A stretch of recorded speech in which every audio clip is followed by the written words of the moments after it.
Ávila, para referirse a los artículos 4, 6, 8 y 32. Desiste. Con el permiso de la presidencia, el rechazo social a la Ley de Seguridad Interior se sustenta en la desconfianza hacia el gobierno federal, quien durante sus 5 años de gestión se ha caracterizado por actuar a través de mentira, de engaño,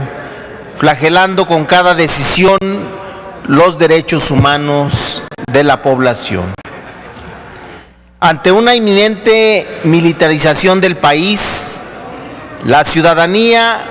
no puede confiar en las promesas y los buenos deseos del gobierno federal. La palabra empeñada no sirve de nada, porque de antemano saben que detrás de esos compromisos se encuentra la mentira y la traición. La disyuntiva para la población es difícil, porque el gobierno federal únicamente le propone una solución: legalizar la presencia del ejército en las calles. De ahí que la población tenga que optar entre vivir en medio de una guerra sin cuartel o aceptar la restricción de derechos en pro de una supuesta pacificación del país. Lamentablemente, estos son los dos escenarios que plantea la aprobación o no de este dictamen. Por ello, quienes nos oponemos a esta ley, estamos convencidos que la salida no será mantener a los militares en la calle y que el gobierno federal debería ser capaz de replantear su estrategia de seguridad. Aunque el sentido de mi voto en lo general ha sido en contra, frente a una mayoría ajena a las demandas sociales, es necesario corregir en lo más elemental el proyecto de dictamen para que la afectación a los derechos de los ciudadanos sea con el menor daño posible. Y en este sentido, vengo a presentar reserva a los artículos 4, 6, 8 y 32 del dictamen por el que se expide la Ley de Seguridad Interior. En cuanto al artículo 4 del proyecto de dictamen, se propone en primer término precisar sobre la declaratoria de protección a la seguridad interior que la misma deberá tener lugar no solo ante amenazas, sino también para contener y reducir los riesgos de seguridad interior. Lo anterior, con la finalidad de aclarar en la definición que el mandato que habilita la intervención de la Federación para realizar acciones de seguridad interior es necesario para riesgos y amenazas a la misma, puesto que si no se contemplan los riesgos, se dejaría al arbitrio y la discrecionalidad la intervención en los casos de tal naturaleza, como lo precisa la fracción tercera del artículo 4 del proyecto. El riesgo contra la seguridad nacional es una situación que potencialmente puede convertirse en una amenaza. Por ende, las acciones dirigidas a contenerlos y reducirlos deben realizarse con apego a un mandato expreso, como lo sería la declaratoria de protección. En este sentido,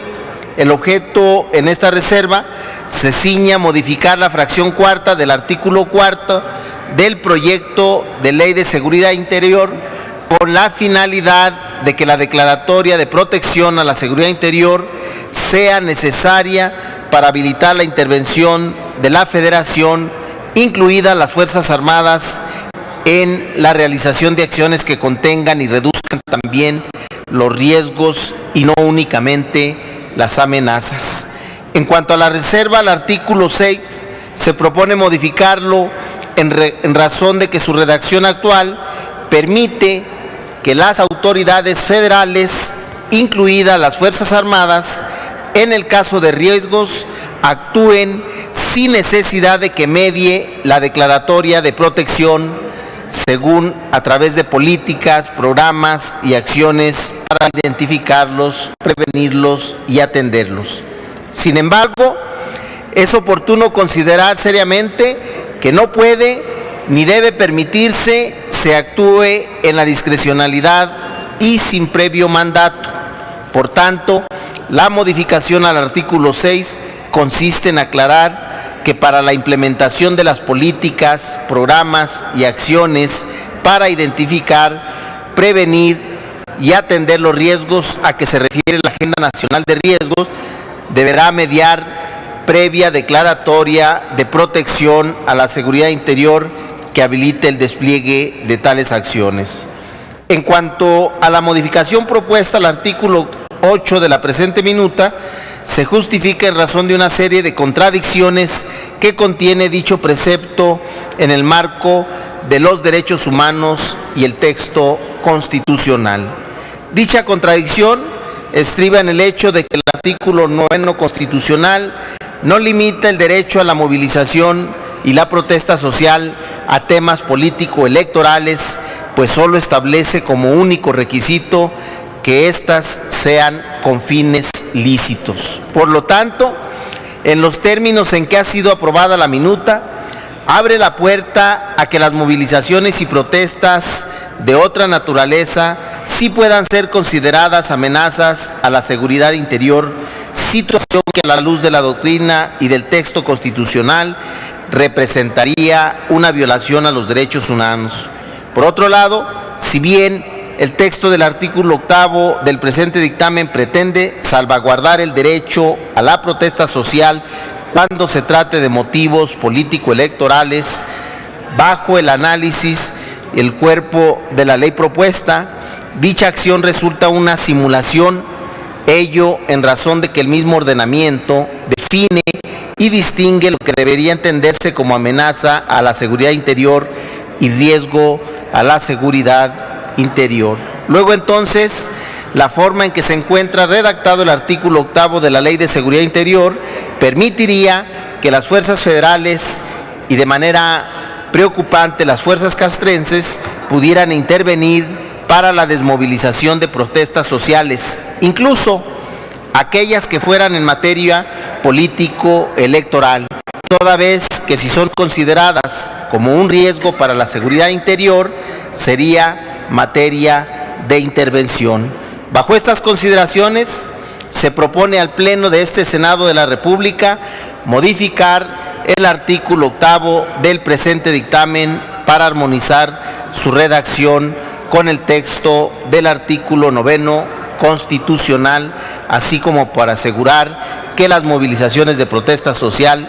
bajo ninguna circunstancia sean consideradas como amenaza de riesgo a la seguridad interior. Y finalmente, se propone modificar el artículo 32 del dictamen a fin de que la facultad de control por parte del Congreso de la Unión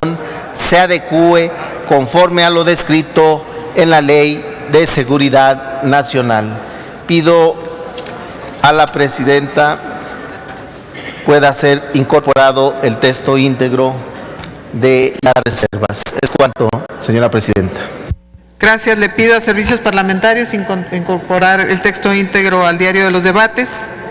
Consulte la Secretaría a la Asamblea si es